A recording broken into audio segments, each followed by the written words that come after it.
श्री कृष्ण भगवान के बारे में तो आप सब जानते ही होंगे।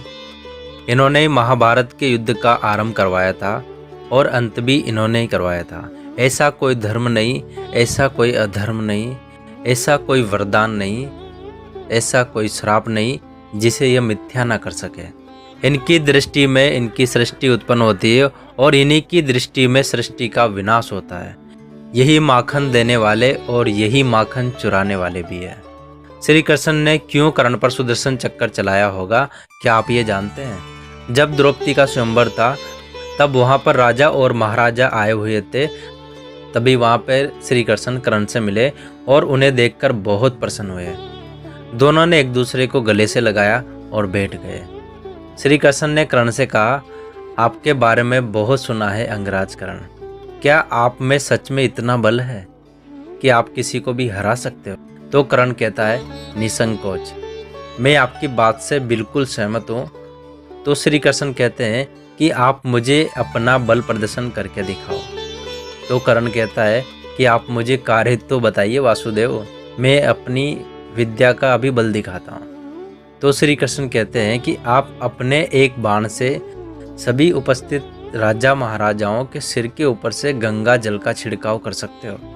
तो कर्ण अपना बाण निकालता है और चला देता है और वह बाण सबके ऊपर से गंगा जल का छिड़काव करता हुआ गुजरता है, पर वह बाण श्री कृष्ण के पाँव में गंगा जल गिरा देता है। तो श्री कृष्ण ने कहा, अरे ये क्या हुआ कर्ण, यह तो मेरे सिर पे ना गिर के मेरे पाँव में गिर गया। तो कर्ण कहता है कि यह तो मेरा आदर था, सिर्फ आपके लिए वासुदेव। तो फिर श्री कृष्ण हंसने लगे और उनके आदर से प्रसन्न होकर कर्ण को द्वारका आने के लिए निमंत्रण देते हैं। और एक दिन कर्ण द्वारका नगरी के लिए प्रस्थान करते हैं। तभी वहाँ पर पहाड़ी से एक बच्चा गिरने वाला होता है। तो कर्ण उसे बचा लेते हैं और अपने साथ द्वारका नगरी ले जाते हैं। तो श्री कृष्ण कर्ण का बहुत अच्छे तरीके से स्वागत करते हैं और उनके लिए भोजन लगाते हैं। और जैसे ही कर्ण भोजन खाने वाले होते हैं तो वैसे श्री कृष्ण सुदर्शन चक्कर से उनकी जीभ काट देते हैं और उस बच्चे की गर्दन काट देते हैं। तो कर्ण बोलने की कोशिश करते हैं लेकिन उनकी आवाज़ नहीं निकलती है।